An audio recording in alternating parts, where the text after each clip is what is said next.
जो एक और तहरीक आने वाले दिनों में मुमकिन है कि आपको नजर आए, ठीक, और वो तहरीक जो है वो है ग्रेटर नेपाल की तहरीक। सही। ग्रेटर नेपाल का नाम लोगों ने नहीं सुना होगा, कभी भी नहीं सुना होगा, लेकिन एक नेपाल एक बहुत बड़ी रियासत होती थी, बहुत बड़ी रियासत होती थी 1816 से पहले। और 1816 से पहले वो एक बहुत बड़ी रियासत थी, उसमें भूटान भी था, उसमें सिक्किम भी था, उसमें एक बहुत बड़ी रियासत। उनका फड्डा पड़ा ईस्ट इंडिया कंपनी के साथ, गोरों के साथ।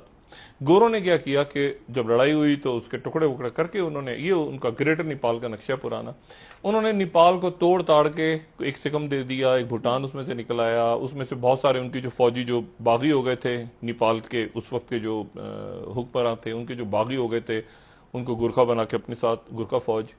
और फिर उसके बाद ये हुआ कि वो एक बटालियन बन गई। शुरू में तो बहुत वफादार और इतनी जबरदस्त बटालियन बनी, ये जो नेपाल से, जब नेपाल से इन्होंने ईस्ट इंडिया कंपनी ने, ईस्ट इंडिया कंपनी वाले इसको प्राइवेट कहते थे, प्राइवेट अपनी फौज कहते थे, गुरखा जो फौजी थे ना, और वो पहली जंग अजीम में लड़े। ये आजादी से पहले की बात है, बहुत पहले की बात है। 1857 में वो ईस्ट इंडिया कंपनी के साथ थे। वो जो जब वहां पे बगावत हुई तो उन्होंने वहां पे हिंदू और मुसलमानों सबको मारा।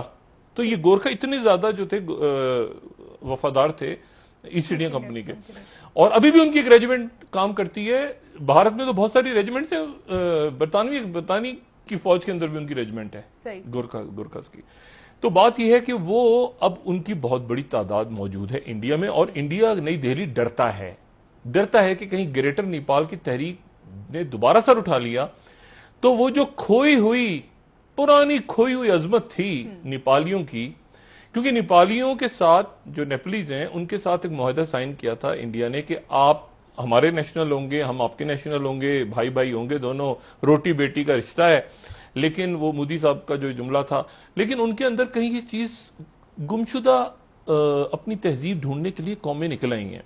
आप तुर्की को देख लें, आप यूरोप में देखें, आप चाइना को देखें, आप देखें वो क्यों बार बार बात कर रहे हैं कि जी हमारी टेरिटरीज थी पुरानी। इसलिए कि ये जो लकीरें वकीरें बनी थी ना, ये जिन ताकतों ने बनाई थी वो ताकतें चली गई हैं, वो अपना खेल कूद करके चली गई हैं। अब अगर उनका सिक्किम उनका है, वो कहते हैं हमारा है, ठीक है, वो कहते हैं कि ये रियासतें हमारी हैं, लद्दाख उनका है। मकबूजा कश्मीर, किसने मकबूजा कश्मीर बनाया? इंडिया ने।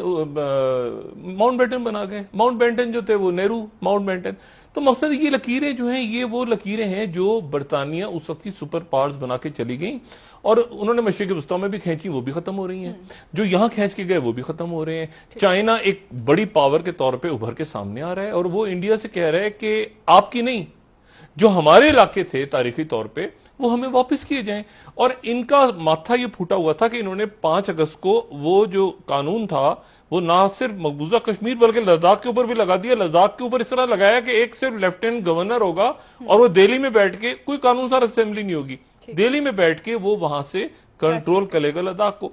तो नेपाल के अंदर एक तहरीक खड़ी हो गई है, उसको ये कम्युनिस्ट कह दें, जो भी कह दें, वो सिक्किम के अंदर अगर अलग फड्डा खड़ा हुआ है, श्रीलंका में अलग फड्डा खड़ा हुआ है। चाइना जो है उसने उनकी भी जो सालाना कांग्रेस होती है, जो उनकी पार्लियामेंट है, उसका इजलास खत्म हुआ है 1 हफ्ते तक, और आज चाइना ने कहा है कि जंग के लिए तैयार हैं जी, ठीक है, जंग के लिए तैयार हैं, जी जिनपिंग ने कहा। ठीक है, डॉक्टर साहब इस हवाले